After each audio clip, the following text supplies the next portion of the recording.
The abandoned control tower of the airfield at Twat in Doomby, just one of the many military buildings that still remain in Orkney after the Second World War. Other airfields also existed in the county, such as the ones at Skee Bray and Hatston and Kirkwall. However, it is not just the visible remains on the surface that act as timely reminders of the conflict. Below the ground lie other hidden relics that often tell their own stories.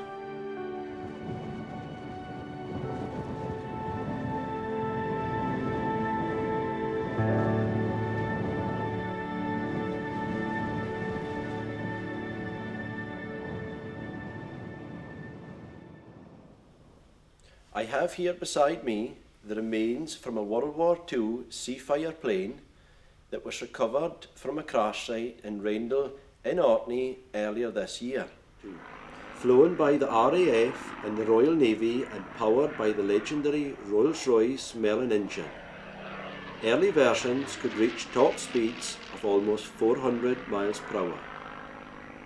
In 1942, the Royal Navy Fleet Air Arm put in a request for a number of carrier-borne Spitfires, which were converted Mark V's and renamed Seafires. Having had their rear fuselage strengthened and a arrestor hook fitted, and instead of the usual 8 .303 Browning machine guns, they now had two 20mm Hispano cannons and 4 Browning guns fitted, giving them increased firepower.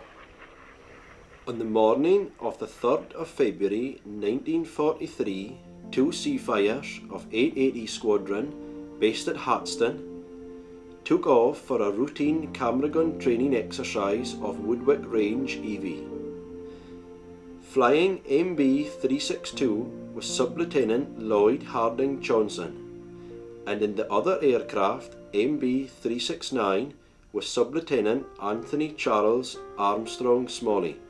Both were experienced pilots and would have been comfortable with their given exercise.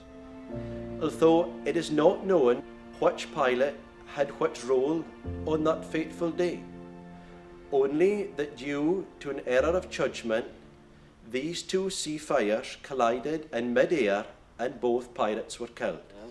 And of course we know now that they were on camera gun exercises, and the two of them were flying about trying to aim and shoot at one another with their cameras on board. And they obviously collided just up there, just over there. On the 27th of July 2009, our newly formed aviation group received information regarding the crash site from Jim Nicholson and Ivy Ballantyne. I went along with members of Argos and, using a detector, managed to find evidence on the ground of the crash site.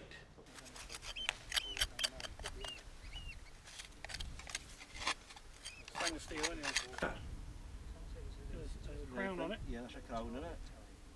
Air Ministry.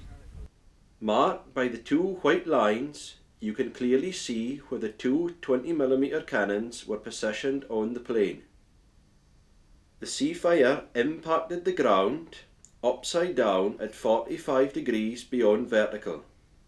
We know this now because of the way the engine was lying, and also the plane's airspeed indicator was found a few inches under the ground on the starboard side.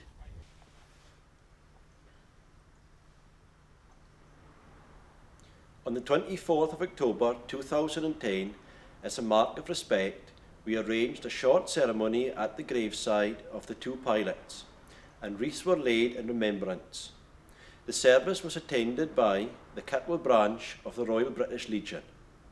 In memory of the fallen, lower colours.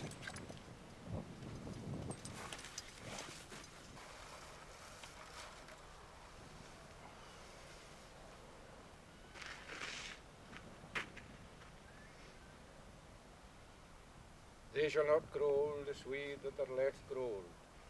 Age will not weary them, nor the years condemn. At the going down of the sun, and in the morning, we will remember them.